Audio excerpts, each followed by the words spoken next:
Providence Television International, the game changer, taking you to the outer limits of television.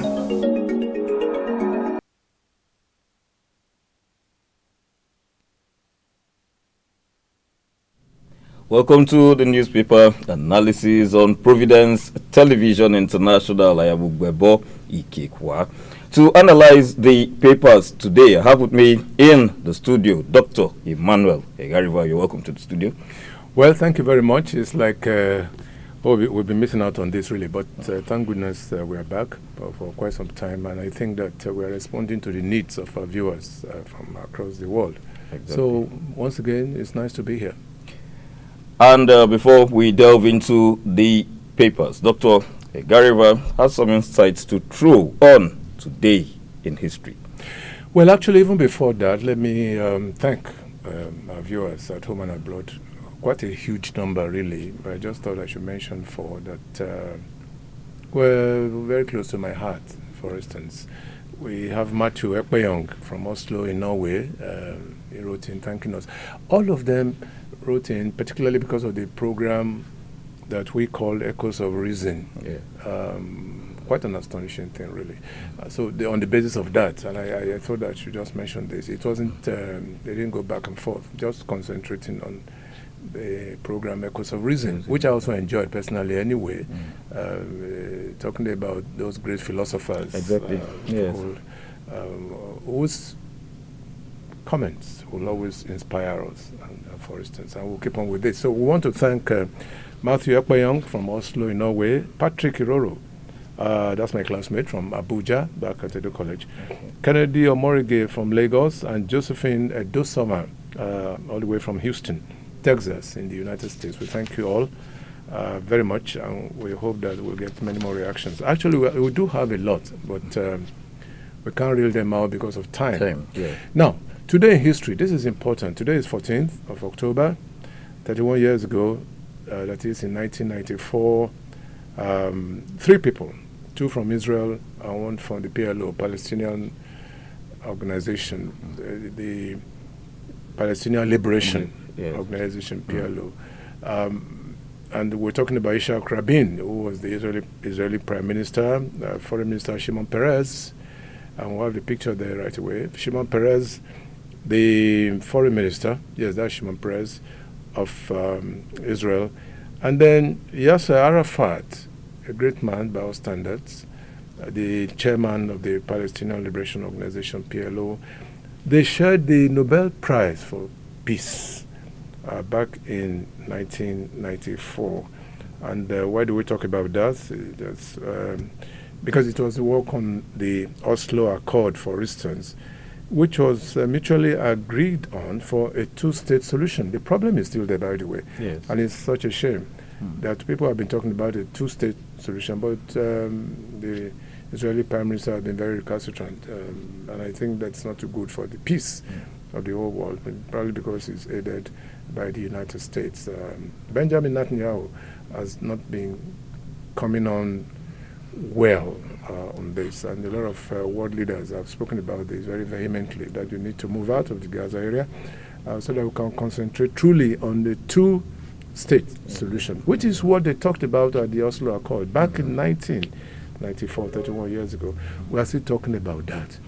Can there ever be peace in the Middle East? And I think that's the question. Even the Pope himself has talked about this, that we need to cease fire, and we shouldn't use hunger as a weapon of war, for instance. I mean, we've carried out on our news broadcast many times, but I just hope that one of these days, Bill Clinton, incidentally, was very instrumental to this. I can see the picture there.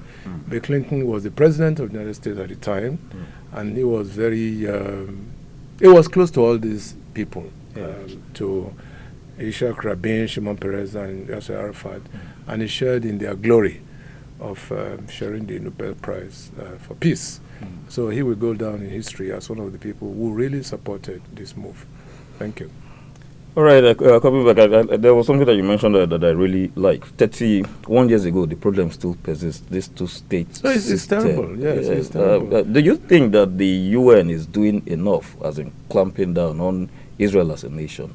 It's not. I mean, obviously, the last UNGA, for instance, United Nations General Assembly. I mean, people talked about it. People walked out. Yes. Yes, at that meeting, because some are even saying that the headquarters of the United Nations should be moved away from United States. Let it go somewhere else, because they believe that the U.S. is a strong influence in all of this, for instance. And truly, we cannot rule that out.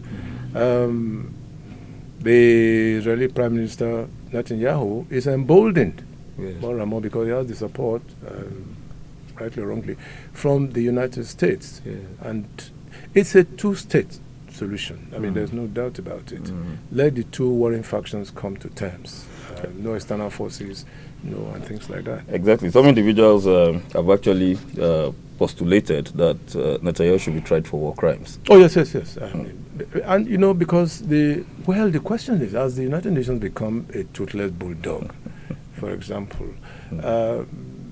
Netanyahu has become untouchable, apparently because he has a superpower right behind him. And this is aching to the ears of very many people around the world. And that's why you had a lot of walkouts during the last meeting in New York. So, but I think that, yes, they must come to terms with the resolutions, the past resolutions, concerning peace in the Middle East. This is one of them, for instance. I mean, we were talking about 31 years ago. Yes, and those three guys shared the Nobel Peace Prize, meaning that they were all for peace. Exactly. Yes.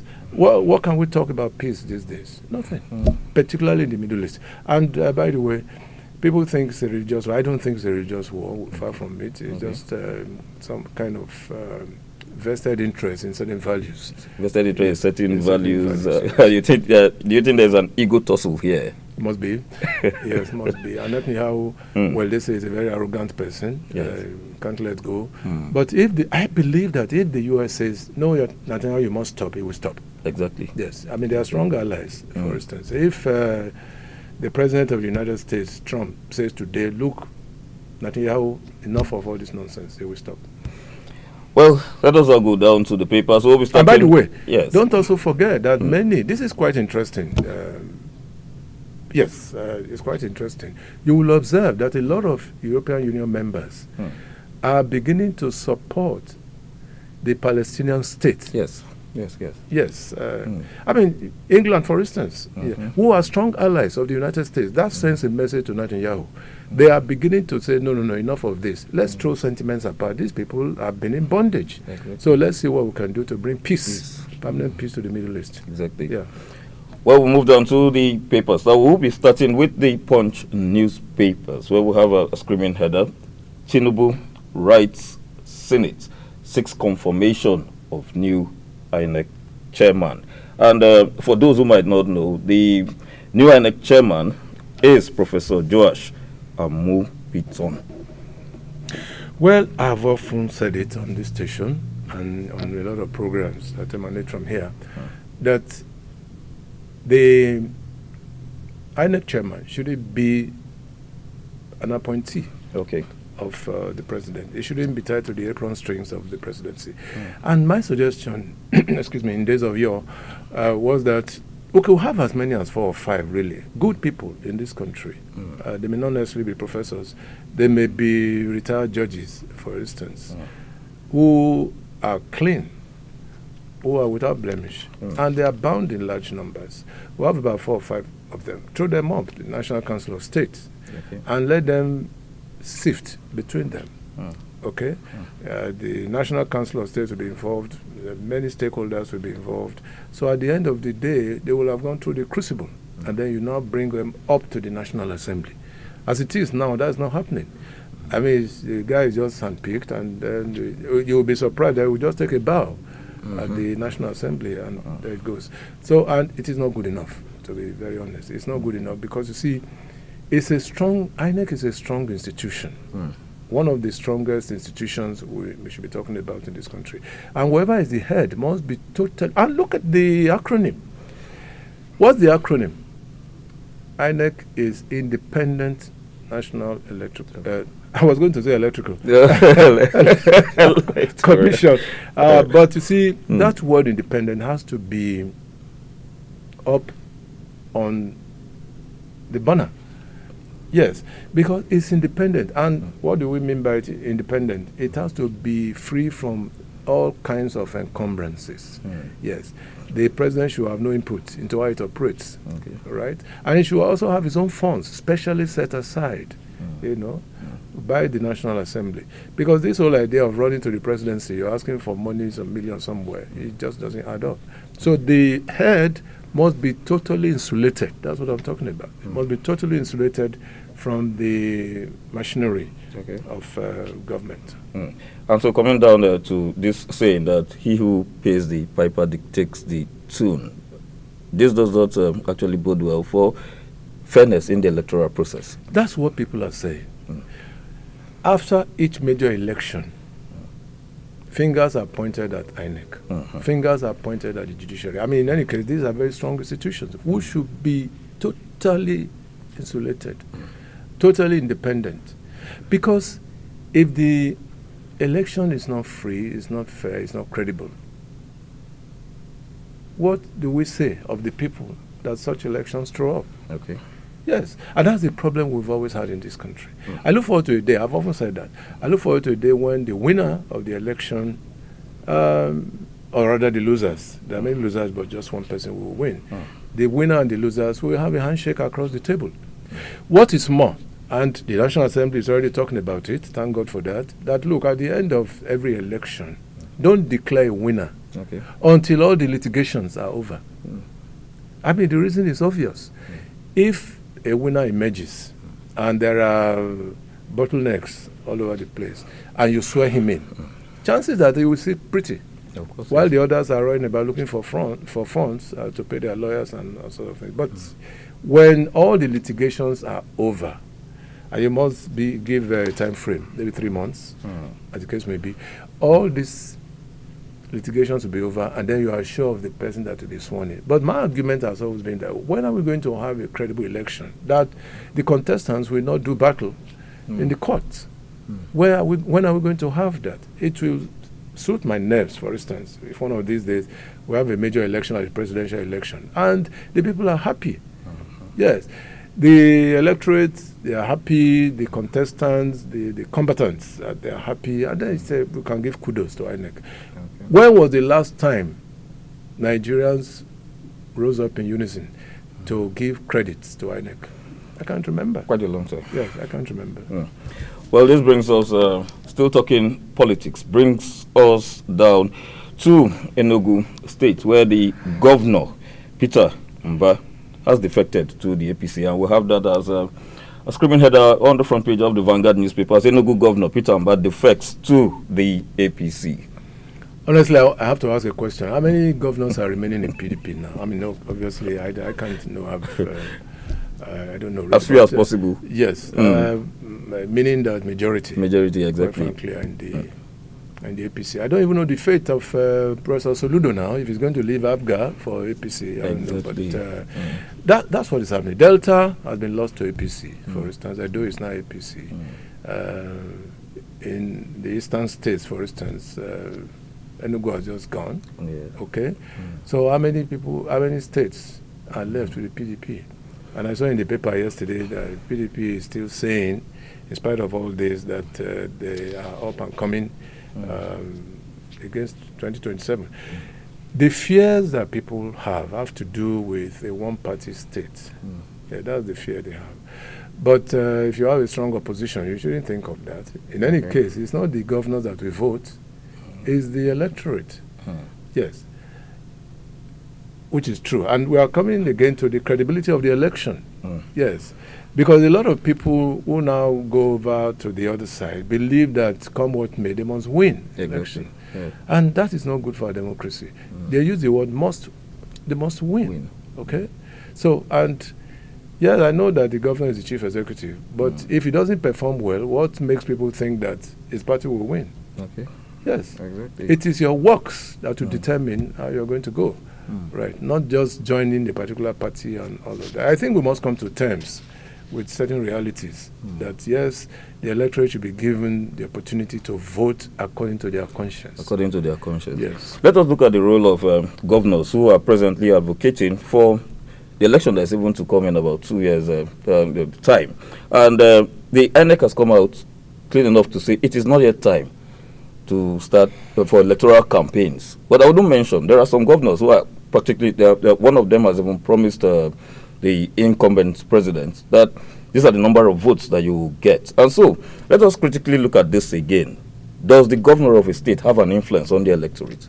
Ideally, it shouldn't. You know, we're talking of universal adult suffrage, for instance, and I don't think that the governor will be in the best position. Actually, I think it was I can't really remember the name now. One of these Russian presidents in the past. He said, "Look, the man who is standing in election is never too sure of the result until the last moment. Yes, it's never too sure." And that is the beauty of democracy. Even if you think that you have the best of credentials, because the tide can turn anytime. The people have to be given the opportunity to vote according to their conscience. In that case, I hear people say, "Oh no, come what may, we'll win in 2027." That's against the tenets of democratic practice. It's against the tenets of democracy. You see, because do your work. Let the work you do speak for you. Yes. I shouldn't breathe down on the neck of the electorate, you know, thinking that this has to do again with the independence of the electoral body. Yeah. If the electoral body sits properly, you cannot be talking about a must win, you know, from one corner or the other. You cannot talk about that. Because at the end of the day, it is we are looking at the utility value of our votes, for instance, of our ballot papers, and I think that, yes, that paper, the ballot paper, is the power that every person has, every voter, as it were. Every voter is your power, and you can use it very, very well, pro the winner or the other side. Okay. Yes. All right, coming down to the issue of defections, legally speaking, if a defector drops his post, if the law would enforce that, do you think that there will be less defections? How many instances have we had that the law just looked at the other side? I mean, obviously, it's not something that is even justiciable now, because the people involved will tell you, "Oh no, they have all sort of problems within the party that they are coming from." Okay. But that's what the law says. You know, if there are problems within the party, then well, that is almost permissible. But sometimes there are no problems, and then you see how people jump in ship. For example, that's not too good enough, and that's why we say that the judiciary must be strong as an institution. Okay, the judiciary must be very, very strong. In fact, of the three arms, the judiciary is the most potent. You may need to ask me why. If there's any problem today, it's the judiciary that will stand. Yes, it's the judiciary that will stand. Okay, so that is why judiciary must be very, very thorough and must stand firm on its principles. All right, let us veer away from politics and now to the issue of insecurity in the country. Going down to the front page of the Guardian newspapers, we have Human Rights Group asks U.S. to designate Nigeria as a country of particular concern. For those who might not have heard this news, this is due to the level of insecurity in Nigeria. And let me ask a question. Are they just zeroing in on insecurity? Because there are so many things that should give any government concern, serious concern. Security is one of them, obviously. Whether we like it or not, infrastructure is one of them. Electricity, for example, health facilities, health institutions. All of these things put together should give any government serious concern. And so for that organization, are they lobbying the U.S., for instance? They're actually lobbying the U.S. They are lobbying the U.S. As regards the case of Christians being killed, the attacks on mosques, religious centers. But I think the presidency has denied that. Yes, but the figures on ground show that there are a lot of priests, Catholic priests, who have been slaughtered in the last 6 months, for instance. Even in Auchi here in Edo State. I think some are still being incarcerated now. They're still within the ambit of their captors. And I think that should really call for concern. We are a secular state anyway, but what is happening now is that even regardless of religion, people are just being slaughtered. Christians and Muslims. The only people I know they don't touch are atheists, and they don't brand themselves anyway. That's the luck they have. But plainly, Christians and Muslims are being slaughtered. quite regularly, and I don't think that's good for the wellness of this country. And so there was a time that it was postulated that, okay, if the chiefs or rather, if the security apparatus, if we are not working, that the heads of these apparatus should be changed. Are you advocating that for any time there is a serious crisis and these people are not living up to expectation, they should be changed? Well, that's the call of duty, to be very frank. That's the call of duty. The heads of the military forces should not wait for them to be changed. Okay. If things are not working well, you resign. Okay. That's what is done in advanced countries. You resign when things are not working the way they should work. You throw in the towel. That's where integrity comes in. Okay. But when you now wait and people are not throwing all kinds of things at you, mud, for instance, then it becomes a bit worrisome. How many have they changed in this country anyway? Quite a large number. Okay. Generals. Most of them have taken up appointments as ambassadors and things like that. But basically, as I've said, once you know that you are not living up to expectation, the best thing is to throw in the towel and you resign so that somebody else can come in. Right. But I think that the problem of this country doesn't even have to do with the personnel at that level. Okay. Yes, it has to do more with intelligence network. I've always said this, intelligence network, how we apply resources. Okay. For instance, billions have been budgeted for security purposes. How have they impacted on the lives of Nigerians? These are issues. So if you bring somebody from the moon, I say, without all these things in place, you're going to have the same result, by the way. So that's the way I see it. Some individuals have actually advocated that is it not your time that Nigeria should invite foreign countries to assist in fighting insurgents in the country? It's a double-edged sword, if you ask me. On the one hand, it's maybe good on the surface. On the other hand, it is likely that you may lose your sovereignty. Okay.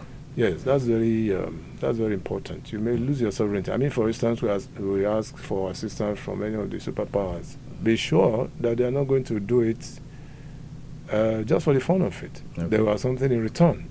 They may ask for your national assets. Okay? Yes, which you'll be willing to give them as much as they fight for you. Okay?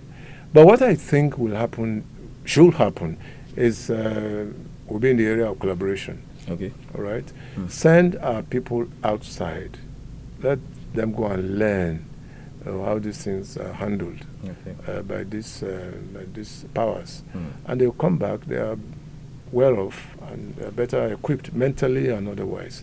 But to invite them in straight away, we may lose our sovereignty. I mean, that's the way I stand. And that is what is quite worrisome. All right, let us now move down to education. On the front page of the Tribune newspapers, we have ASU raises alarm as 309 professors exit Nigeria's universities. And this record is coming since the last strike. They are still gearing up for a strike. They're gearing up for now. And 309, you said? Yes, professors. Professors. They are not just, I mean, we're talking of professors in different fields. Yes. The arts, humanities, in medicine, and all of that. That is what you call excessive brain drain. It's brain drain. It cannot be otherwise. When over 300 professors have left. And they may have left from, most of them may have left from public institutions. Okay? And that's what ASU is fighting for, really. Let us pay our professors well. Not just professors, people in academics, teachers of different hue. Let us pay them, senior lecturers and all of that. Let us pay them well, because once you pay them well, you are giving impetus to their output, invariably. Let us see how we can influence their performance based on facilities in the universities. Because in most universities, public universities, the facilities are not just there. Okay. Let us give, I mean, those who are willing to work, let us give them money, grants really. They call it grants, for research. Some universities, their professors or senior lecturers, they've not gone on research for a long, long time. No, because there are no grants. There are no grants, yes. Some of them will apply for sabbatical. They will just be there, rusting away.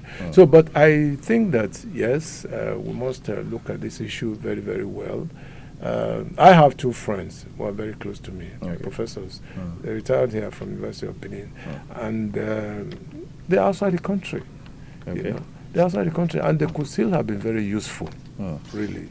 But they're out. And calling them back is a waste of time because there's bread and butter somewhere. So, but yes, I mean, this is an issue that the government must look at very critically. And the other issue really is, sorry, we didn't talk about that here, but it has just come along. The issue of no work, no pay. Yes, and in fact, this is one of the major points that ASU is fighting for. You listen to us. While we stay away, maybe for a month or two, you must pay. And in any case, the NLC has also told government that no, that policy is a no-go area. Yes. So that's another issue altogether. But 309 professors. What of senior lecturers? Many have also left. In other words, most of the universities are virtually empty. You remember? I can't remember now. We brought in somebody on prime movers. Yes, the UBTH. Yes. And he said some departments have no professors at all. Oh, yes, that's true. Some departments have closed because they have no professors. Yeah, that's the neurologists that we interviewed. Yes, that's right. Some departments closed up completely. Exactly. I don't want to mention names, but that's what he said. I mean, he's from the system. And he said, look, most of them have gone outside this country. And once they go, they influence the younger ones. Oh boy, life is much better here. You come over. Very true. Yes, they have influenced the younger ones. Younger ones are also moving in droves. I mean, look, even nurses. You can't count the number of nurses we have in the UK. Yes, many, and all over Europe. But who suffers? The people. Not just the people, the institutions also suffer. Because no matter what, if there are no professors to teach young people, we are left in the lurch. Totally in the lurch. And so let's just take this question because I've already been warned as regards time. This issue with ASU and the federal government, it's been lingering for years, decades and decades. And some individuals have come out to say that this is a case of the proverbial Oliver asks for more on the part of the lecturers. Because anytime there seems to be a resolution, there are higher demands for pay. Are you of this opinion? Well, the officials involved in this, namely the Minister for Education, Minister of Labour, should collaborate very well. I mean, there's a huge lacuna between them. They should collaborate and find a lasting solution to this. Because, yes, you are right, it's been lingering for more than 10 years. And they keep telling you that if the preceding government didn't do well, you take up the responsibility. That government is a continuum. Yes, that's always the excuse. But there must be a break. I mean, for instance, there must be a break. Let us begin to look at things more positively. For instance, because the children, once they go on strike, in those days, many, many years ago, when I was in the university, we lost a whole session. A whole session. Yes, and I'm not kidding. A whole session. I mean, even now, gearing towards that. So, but it must stop. It must stop. And I think that these two ministries, Education and Labour, must collaborate effectively because there are gray areas that need to be covered. But government should not should not come as a threat. Yes, should not. No, they shouldn't do anything that will be in the realm of a threat. All right? They shouldn't threaten.